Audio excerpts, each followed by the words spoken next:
Hi, and welcome back to our study of atonement. In this video, we're going to look at the medieval approaches to atonement. And the medieval approaches that originated in this time are the satisfaction model by Anselm of Canterbury and the exemplary model, mostly attached to Peter Abelard. Now, the classical model continued through the medieval time, and so did the ransom model, again on the fringes.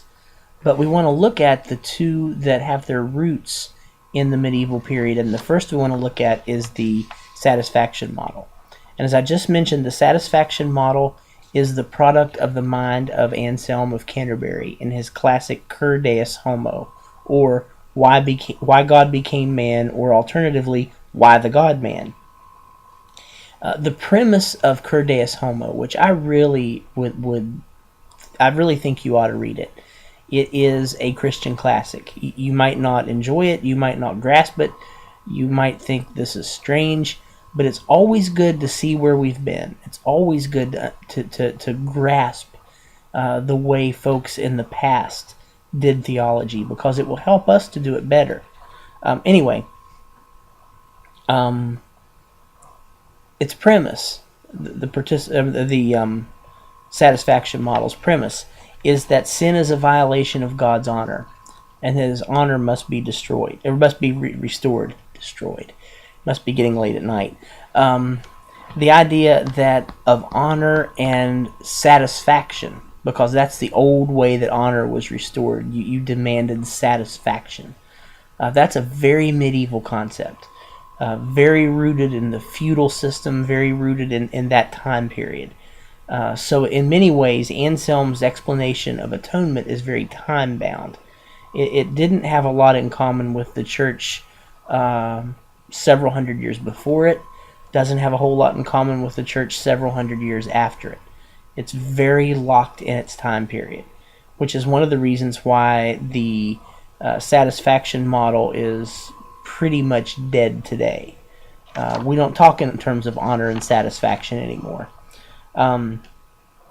So humanity in its sinful condition is incapable of restoring God's honor. The God-man comes to restore his own honor to himself. Only no other human being can give God the honor that he is due. So God the Son comes willingly to restore God's honor as a man. He restores as a human what others cannot do. And if you read Cur Deus Homo, that's the whole story. He becomes human in order to restore the honor to God as a man, because it was by man that God's honor was wounded. Some weaknesses of this methodology. There are a lot of weaknesses to this methodology. You very seldom see honor and satisfaction in biblical language from God. I mean, you may see that some in the prophets, the idea that God is offended at Israel's behavior, but the ideas of honor and satisfaction really aren't huge in Scripture. They're just not, and certainly not applied to God. You hardly ever see anything like that in the New Testament. The great weakness of Anselm's explanation is it is very, very, very culturally bound. Made perfect sense for the 11th and 12th centuries. Not so much sense for the 1st or the 21st. So that's one of its great weaknesses.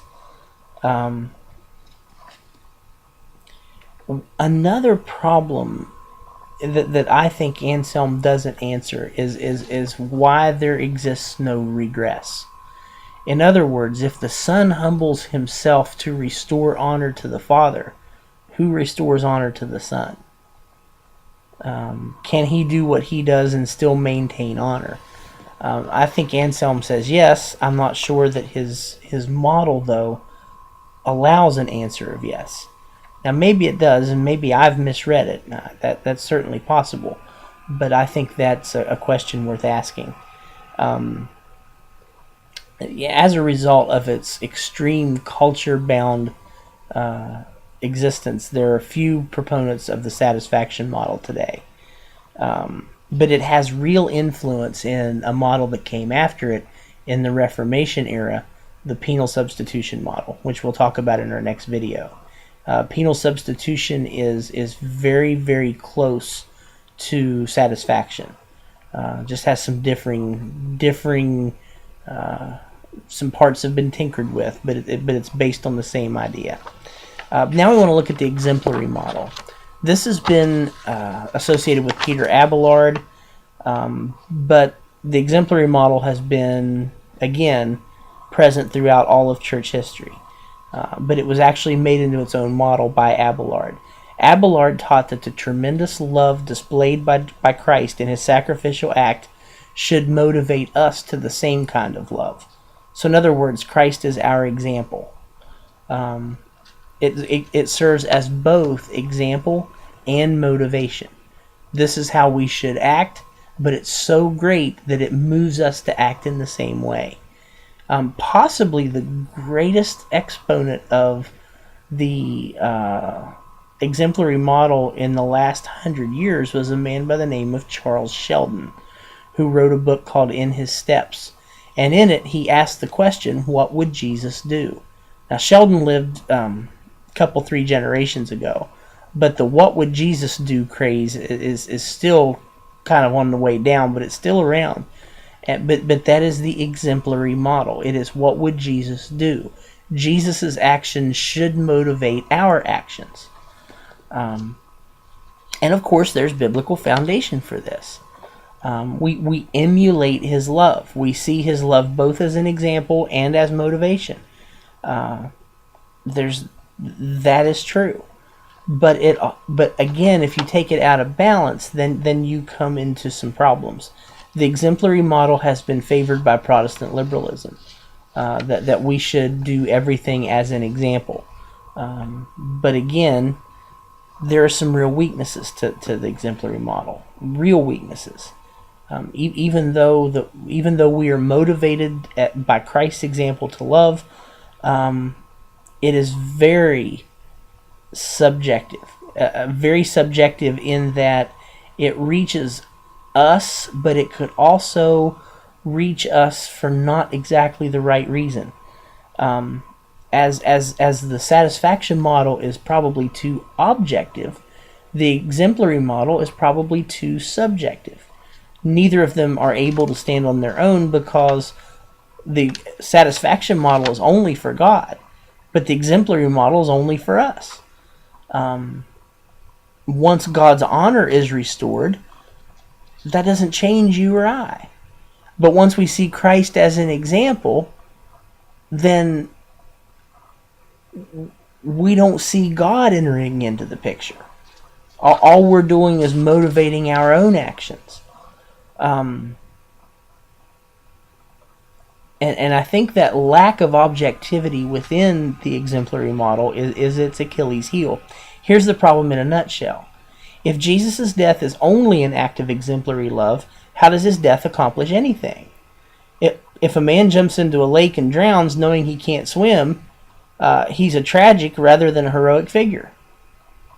Although Abelard himself had some objective truth in this model, the exemplary model will always suffer because of its overwhelming subjectivity. Now here is where the exemplary model can be rehabilitated. It can be joined to something else, and often is. It is often a sub-model for both satisfaction and penal substitution. It's the backup model that gives us some say in, or us some beneficiary to the atonement. But those are the medieval models: satisfaction and exemplary. Sometimes exemplary is called moral influence, but exemplary is the more standard name for it. So as we move toward the Reformation, we've got 4 models of atonement now that have been articulated down through time. Classical, Christus Victor; ransom, standing on the sidelines but still there; satisfaction and exemplary. As we move out of the medieval feudal world, satisfaction will go away because it is culture bound. Exemplary will continue, classical will continue, ransom will kind of fade into the night.